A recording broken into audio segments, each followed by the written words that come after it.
بسم الله الرحمن الرحيم إن الحمد لله نحمده ونستعينه ونستغفره ونستهديه ونعوذ بالله من شرور أنفسنا وسيئات أعمالنا من يهده الله فلا مضل له ومن يضلل فلا تجد له وليا مرشدا أشهد أن لا إله إلا الله وأن محمدا عبده ورسوله اللهم صل وسلم وبارك على نبينا وحبيبنا محمد وعلى آله وأصحابه وأزواجه ومن تبعهم بإحسان إلى يوم الدين. Bismillahirrahmanirrahim. Kita bersyukur kepada Allah SWT pada kejadian ini dipertemukan kembali di majelis ini. Semoga diterima oleh Allah SWT. Kita akan bahas tema hari ini, cabang iman ke-6, iman kepada Allah dan Saudara. Sebenarnya masih banyak sekali bahasan dengan yang terakhir, iman kepada hari akhir. Tapi sedang nanti mau dibahasnya nanti setelah selesai cabang iman. Kita semuanya nanti baru dijaga satu-satu, karena cabang iman itu adalah sebuah tema-tema besar. Setiap tema besarnya itu ada bahasan turunannya. Kalau setiap itu dibahas turunannya, nanti kita selesai 77 itu, nanti yang butuh bahasan turunan nanti dibahas. Nah, cara berpikirnya jadi runtut. Misalnya nanti di bab kalau tadi ini juga panjang bahasanya. Jadi kita bahas pokoknya. Kalau nanti yang panjang bab tentang masalah sholat panjang. Sholat itu satu bab. Ini kan bahasanya tata cara sholat, khusyuk dalam sholat, dan lain sebagainya. Bahasa tentang zakat satu bab. Tapi zakat itu kan panjang bahasa di bawahnya. Mesti kaitannya dengan pekerjaan, bisnis, maka sering zakat semua. Jadi cabang iman itu hanya pokok-pokok. Amar ma'ruf nahi munkar. Amal belumnya panjang itu tidak awal. Jihad itu bikin jihad. Jadi satu cabang itu namanya juga cabangnya iman. Iman itu kan pokok. Ini cabangnya pokok. Tentu saja dia pokok. Yang di bawahnya masih masih ada ranting. Setelah ranting masih ada daun. Dan masih daun masih ada anak daun. Jadi yang panjang berarti. Iman kepada Allah dan kepada kalau dalilnya jelas sekali. Surat Al-Mulk ayat 2, wa 'ala kulli syai'in qadir. Dia kuasa atas segala sesuatu. Tabarakallazii biyadihi mulku wa 'ala kulli syai'in qadir. Alladzi khalaqa al-mauta wal hayata liyabluwakum ayyukum ahsanu amala. Jadi ayat pertama, dia kuasa atas segala sesuatu. Tapi sebelumnya dari tabarakallazii biyadihi mulku, di tangannya ada kekuasaan. Wa 'ala kulli syai'in qadir, dia kuasa atas segala sesuatu. Dia mampu menjalankan kuasanya. Di hadis Rasulullah, di hadis yang panjang itu, antum minallah wa malaikatihi wa kutubihi wa rusulihi wal yawmil akhir wa bil qadri khairihi wa syarrihi. Dengan qadar Allah baik yang baik atau yang buruk. Istilah qadar baik atau qadar buruk itu istilah untuk konteksnya manusia. Tapi kalau Allah, konteksnya Allah baik semua. Karena tidak ada perbuatan Allah yang buruk. Konteksnya manusia, ya misalnya ditimpa kemiskinan, baik apa buruk untuk manusia. Para orang mengatakan itu buruk, nggak enak. Padahal bisa jadi itu baik. Dari sisi Allah itu terbaik, yang baiknya bagusnya. Kalau punya jarang pulang, kalau bisa jadi pulang terus. Waktu saya ngaji di Departemen Keuangan, waktu ngaji, sebenarnya udah lama kan ngaji. Tiba-tiba saya ingin bertanya kepada jemaah yang ratusan, siapa di antara bapak itu yang Islam 3? Nggak ada yang bertanya. Eselon 2 apa? Enggak, berarti nggak ada eselonnya yang ngaji. Yang eselonnya kemana yang eselonnya? Kalau bagusnya dari eselon udah ngaji dulu. Dari sisi Allah baik, karena tidak ada perbuatan Allah yang buruk. Cuma ini hanya istilah memaham. Sudah diistilahkan sama syariat, tapi hakikatul amr tidak ada perbuatan Allah. Rasulullah SAW juga menceritakan tentang bagaimana dialog antara Nabi Musa dengan Nabi Adam tentang masalah kodok-kodok ini. Kata Nabi Musa kepada Nabi Adam, ya anta qayyartana wa akhlistana minal jannah. Nabi Musa mengkorupsikan kami dan keluarkan kami dari situ. Kata Nabi Adam, kaifa tarumuna, bagaimana kamu cara kami tentang sesuatu perkara yang sudah Allah takdirkan atas kami sebelum 40 tahun. Jadi desain keluarnya Nabi Adam dari surga itu sudah memang Allah kehendaki sebelum dia diciptakan. Maka itu nanti ceritanya. Nanti kemudian menginspirasi kita semua. Ada nanti skenario film itu boleh gitu. Jadi belajar asma dan semua.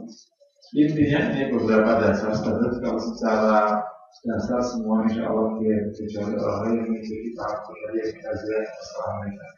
Tapi intinya ada Allah yang sangat dia kuasa atas segala sesuatu. Bukan yang itu. Nanti kalau ini Bapak Ibu sekalian belajar termasuk salah satu kebaikan kita beriman kepada Allah. Dari kodok-kodok itu orang yang kena musibah masih bisa senang itu karena kodok-kodok. Kalau menggunakan keyakinan yang ada ini kapitalis atau ideologi apa saja, orang baru bahagia itu kalau masih dapat khair kebaikan. Kalau kita dapat ujian orang sedih memperkarakan semuanya. Baru dengan kodok-kodok yang kuat itu bahkan dalam kesulitan dia masih bisa tersenyum. Makanya kalau iman itu kokoh, itu cuma ada satu pilihan, iman bahagia. Nggak ada sedihnya. Kenapa? Saking kokohnya iman pada kodok dan kodok. Itu yang menimpa para sahabat. Bayangin juga ini. Itu nanti kaitannya dengan sabar. Tapi kan basicnya kodok-kodok. Ibnu Abbas radhiyallahu ta'ala di akhir hayatnya sudah tidak begitu jelas lagi melihatnya.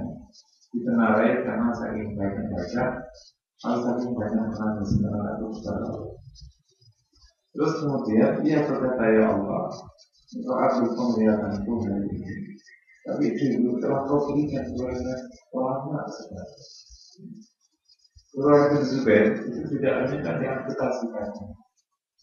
Karena terus dia berkata, ya Allah, dulu kau telah berikan kaki kepada kami sempurna, sekarang kau ambil seperti ini. Tapi dulu kau telah memberikan ilham. Coba orang seperti itu masih bisa berkata baik karena iman kepada Allah tersebut itu sifat-sifat yang baik. Dan dari iman kepada ini pula, menurut saya itu merasa ada Tuhan yang maha kuasa. Karena sering saya sampaikan, kalau kita punya cita-cita yang tidak terwujud itu benar. Kenapa? Karena Tuhannya memang Allah, bukan nenekmu. Kalau Tuhannya nenekmu, kau paksa bahwa semua keinginanmu itu bisa diterima. Makanya Tuhannya Allah. Dan Allah menjalankan apa yang dia kehendaki, bukan apa yang kau kehendaki. Jadi yang terjadi itu kehendak Allah, bukan kehendak.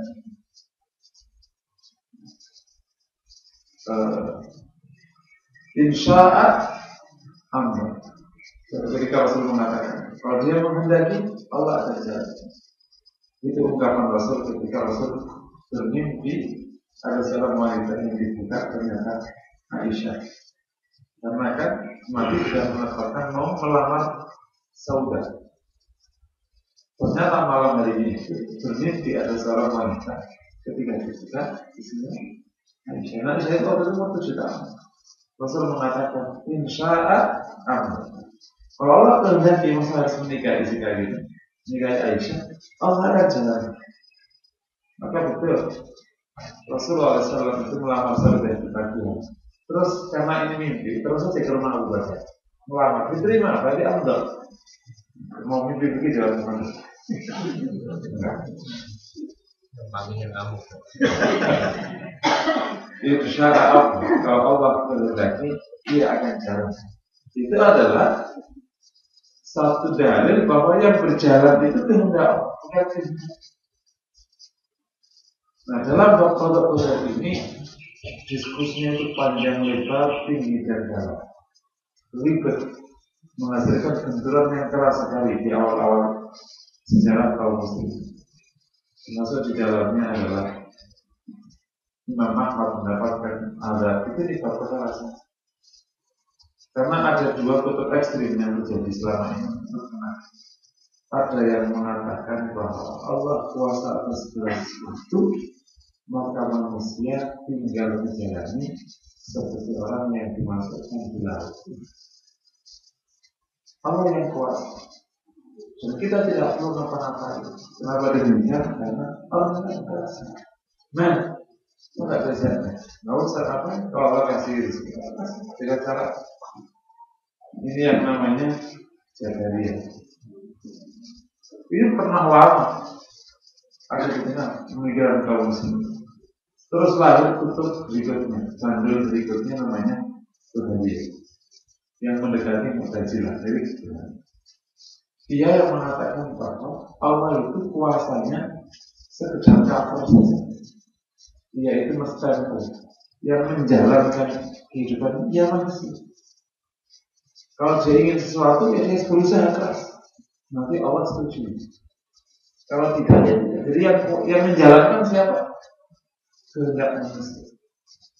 Dia mendasarkan masalah ini kepada ayat Innallaha la yudhi'u ajra al-qawmi bighairi hisab. Allah tidak lupa kalau sampai kalau itu merupakan apa yang akan mereka berikan. Jadi Allah itu mengikuti kehendak. Tapi yang mana tadi bahwa Indonesia itu pada kuasa atas segala, mendasarkan juga kepada hadis tentang seorang inna rajula ya'malu fi amali ahli jannah hatta ma yakunu bainahu wa bainaha illa dhira' tasbiqu alaihi al-kitab wa ya'malu fi amali ahli nar fadkhuluha. Dan sesungguhnya seorang laki-laki itu pernah mengerjakan perbuatan ahli surga, seperti tidak ada jarak antara dia dengan surga itu adalah satu zero. Kemudian Allah dahului dengan keputusannya Alkitab, maka dia mengerjakan ahli neraka yang masuk neraka. Orang Jabariyah mengatakan bahwa kita berusaha tetap aja yang terjadi kehendak. Di sini ini perkara luar biasa. Maka kalau memahaminya tidak kokoh, maka praktek hidupnya sesuai dengan keyakinan. Jadi nanti kalau kita ingin mentes pemahaman terhadap Allah dan Tuhan kita ini kokoh benar atau belum, itu praktek hidup. Sekarang saya lihat sejarah Rasulullah SAW itu tahu persis bahwa yang mengasih hidayah itu Allah. Tapi Rasul pula yang berusaha keras untuk menyampaikan hidayah ini kepada manusia. Dia terus mendekati pamannya sampai akhir hayatnya dan tidak berhenti sampai Abu Thalib itu mau berislam. Tapi faktanya dia tidak berislam. Itu terakhir itu dia mengatakannya Alhamdulillah. Saya pamanku katakan tidak. Kemudian dia nengok ke samping kiri, orang-orang kafir juga sudah mendekatkan. Saya kata terbuktina Abu Thalib, gimana kau ini meninggalkan agamanya Abu Thalib? Kuliah Alhamdulillah terus sampai kemudian ayat dengan ada di Mas'udah lagi lain di Indonesia. Setelah itu lumayan, apakah Rasul kemudian berhenti? Kemudian mengatakan ya udah, kalau begini serahnya apa ya Allah udah deh, serah. Maka dia siapa nanti gue samperin. Apa Rasul terus bergerak terus? Rasul bergerak. Mekah tertutup, pindah ke Taif tertutup, balik ke Mekah lagi. Gansing betul apa? Muncul terus. Dikirim masyarakat ke Habasyah, tapi rupanya mungkin nggak begitu dapat. nggak begitu pas karena memang Jawa dan juga Afrika kan, secara budaya macam-macam susah. Kemudian dapat terobosan. Ada 12 orang datang dari Madinah di jemaah haji deal. Terus sampai kemudian menyebarkan agama. Rasul tidak berhenti. Rasul sudah diberikan ayat ini kalau saya bilang kalau sinophan jadi. Terus gimana memahami? Ada 3 kaidah atau 3 paragraf dalam memahami kalau yang pertama, Allah kuasa atas segala sesuatu. Itu bunyinya Allah ala kulli syai'in.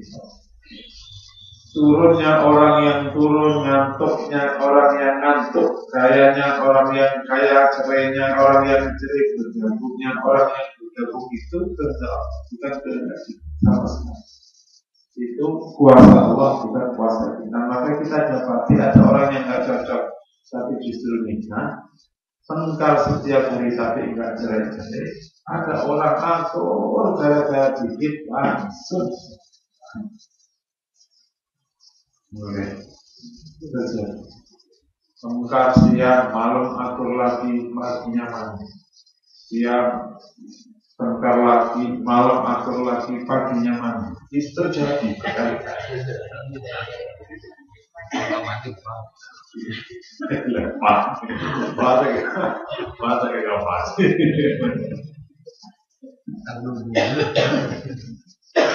Sementara ini aku luar biasa kesana kemari, mukanya mirip, semua tidak ada kekurangan. Hanya gara-gara salah telepon langsung dah bubar. Orang nggak percaya sama aku. Ini ada orang berusaha keras kagak kaya-kaya. Yang ini nongkrongnya jadi kaya. Kenapa? Ada orang kasihan seperti dia. Jadi saya ada teman mana ini? Saya ada teman pegawai negeri di SMA. Itu sekian tahun dia berusaha punya rumah. Rumahnya ala kadarnya namanya juga gaji. Terus sekarang gajinya gede. Oke. Ternyata sebelahnya itu Pak Polisi cukup tinggi jabatannya. Rumahnya 2, kecil. Dia dipindah ke Surabaya itu begini. Mas, daripada saya repot bolak-balik, saya kayak udah terus ke Surabaya, saya udah nggak mau pindah, mau sana sekalian di Surabaya aku. Ini rumahku ini pengen kamu ambil. Sih kasih aku saya, udah aku ambil sudah, aku kasihin, bukan kamu suruh nempatin. Jadi rumahnya besar. Jadi yang kerja siang malam rumahnya kecil, yang hidup manis rumahnya milih mana? Itu namanya kuasa Allah SWT. Luar biasa. Ada orang dikejar-kejar wanita, enggak mau, ngejar malah dia enggak mau. Kamu jadinya kayak kan jadi.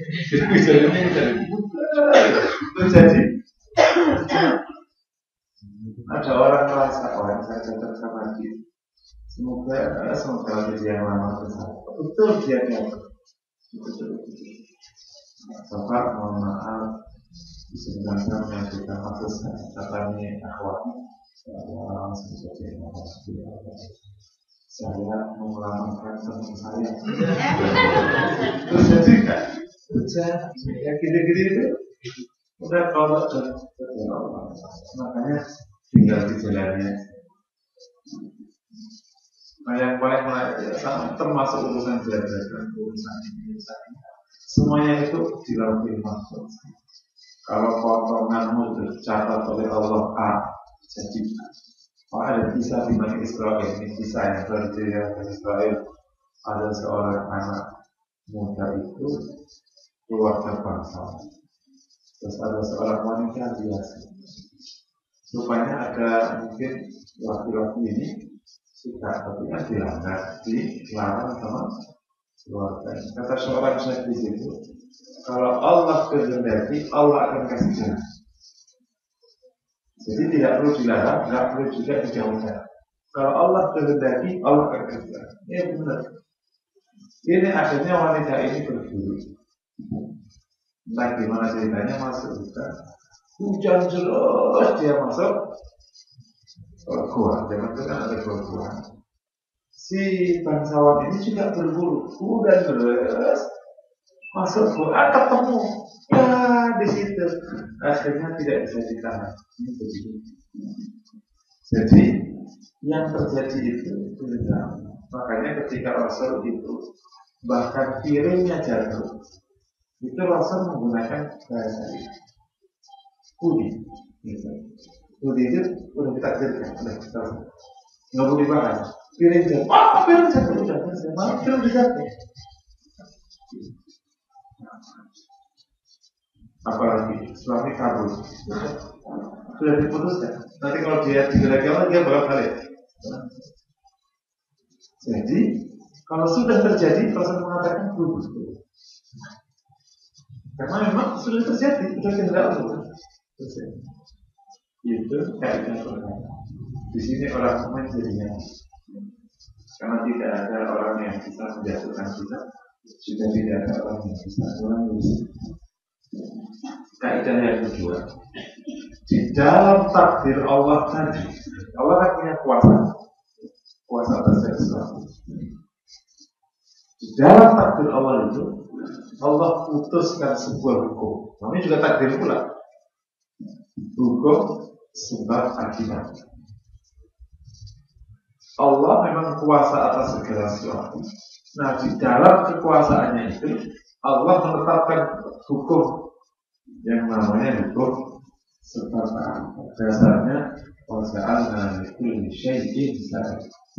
Kami jadikan segala sesuatu ada sebabnya. Oleh karena itu, Allah lihat kita mengambil sebab atau tidak.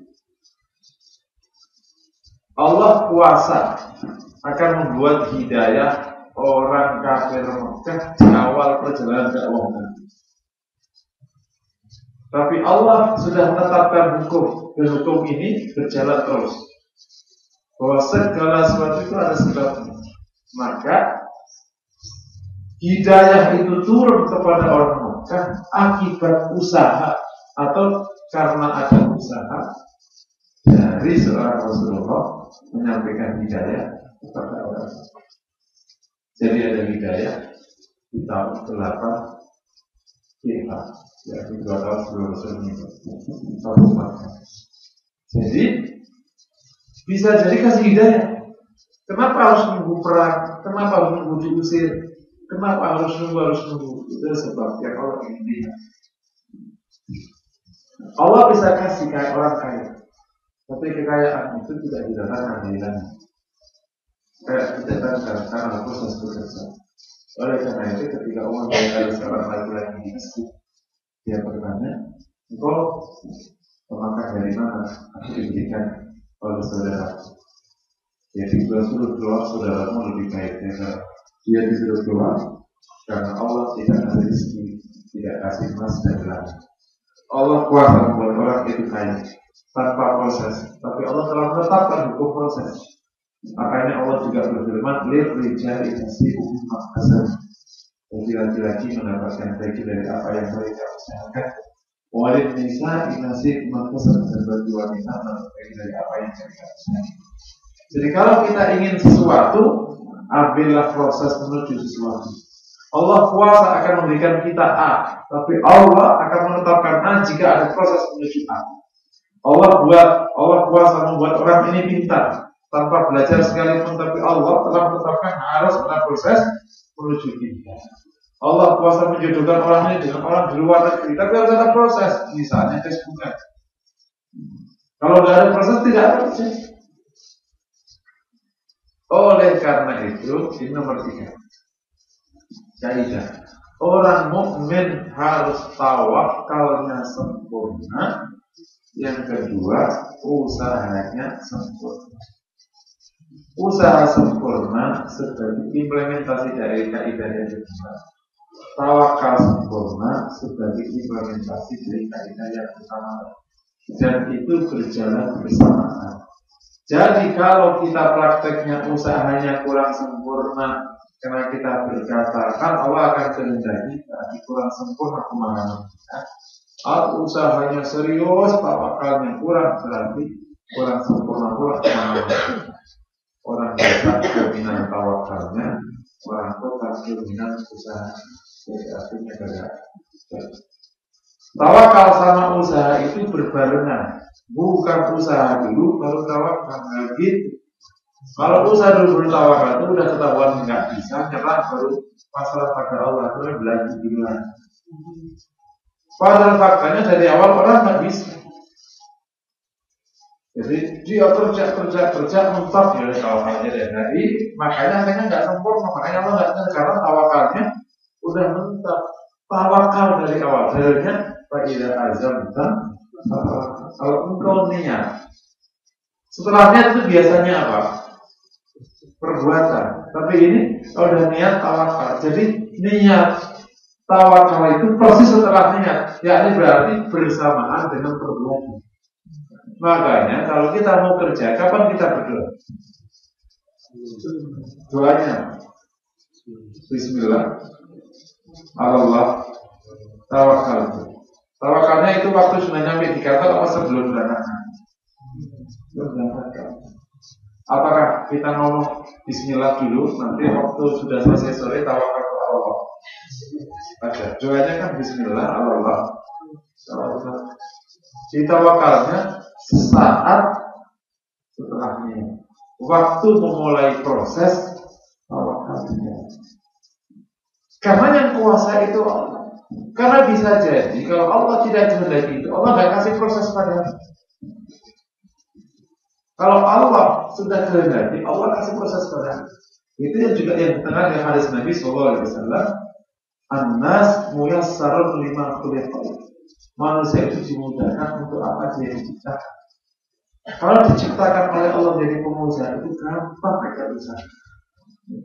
Muka duit. Sini duit. Kalau Allah memang kehendaki dia menjadi ilmuwan, itu Allah mudahkan dia belajar ini. Orangnya suka baca, kemana-mana bawa buku, isi rumahnya buku, mobilnya buku, bahkan kemana tasnya buku, istrinya aja dikasih buku, maharnya buku, semua buku. Lihat orang kayak gitu, karena Allah kehendaki dia memang menjadi. Kalau seandainya ada kesulitan, orang ini akan bisa. Dan dia merasa nikmat dalam kesulitan ini. Karena itu hanya dia proses saja. Tapi pada dasarnya dia dimudahkan untuk apa?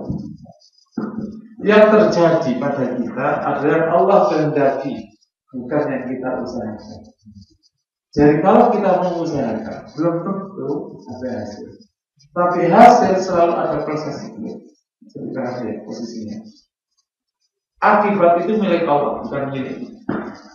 Kita wajib mengambil sebab menuju akibat. Maka bisa jadi sebab ada yang Allah sampaikan ke akibat, ada yang tidak Allah sampaikan ke akibat. Orang belajar, ada yang Allah sampaikan menjadi lulus, ada yang Allah sampaikan tidak lulus. Tapi pasti ada sebabnya. Kenapa yang belajar itu lulus? Karena pas lagi nggak dalam soal salah nomor. Yang satu turun satu-satu, salah semua kan? Kita sudah kan?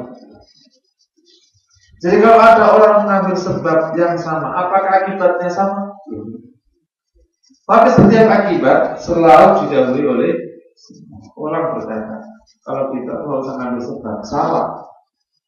Yang pertama karena perintah Allah kita ngambil sebab. Yang kedua Allah juga nggak kasih kalau nggak ada sebabnya. Kalau gitu sebabnya aku paksakan, nggak bisa. Karena yang terjadi itu kehendak Allah, bukan sebabnya kau ini. Jadi sebab itu sebenarnya kalau dari ilmu hati adalah ketaatan seorang hamba kepada Allah. Itu sebenarnya. Kenapa kau kerja? Kita benar. Perkara kaya udah jelas. Kalau orang kerja selalu menghasilkan kekayaan, orang Jakarta lebih kaya dalam dia. Kerjanya orang Jakarta nggak menikah. 4:30 berangkat. Terus pulangnya jam berapa? Setengah 10. Ada orang berangkat 2:30, rumahnya di Puncak. Pulangnya 11:30. Jam 2:30 udah bangun lagi kerja kayak gitu. Bapak saya pernah kesini 5 tahun yang lalu. Jam 12 itu di Margonda kan masih ramai. Saya ada seorang Terus ini Joko ini sakit kerja Pak. Kerja jam segini. Jam masih kerja. Oh saya nanti cuma tadi kan. Ya bahwa saya tahunya kalau bisa sudah seperti itu bisa anak-anak di pondok kemudian di daerah pesantren kita tidak ada apa-apa. Tapi dari desa jam 12 sudah kerja. Jakarta, gitu. Faktanya kan tidak ada orang dalam dirinya daripada. Jadi sebab itu sebenarnya kalau hakikatul amr hanya sebuah ketaatan seorang hamba. Mirip orang sholat. Apakah setiap orang sholat akan dikasih surga? Tapi kalau kau ingin dapat surga, sholatlah. Nah kalau gitu aku nggak sholat, salah. Nggak dikasih surga. Rasul mengatakan, lalu bila jannata ahadakum aman. Tidaklah seorang dimasukkan ke surga oleh perbuatan. Perbuatan itu surga. Kalau illa iya dalam kalau wala anta ya Rasulullah, bukan juga ya Rasulullah.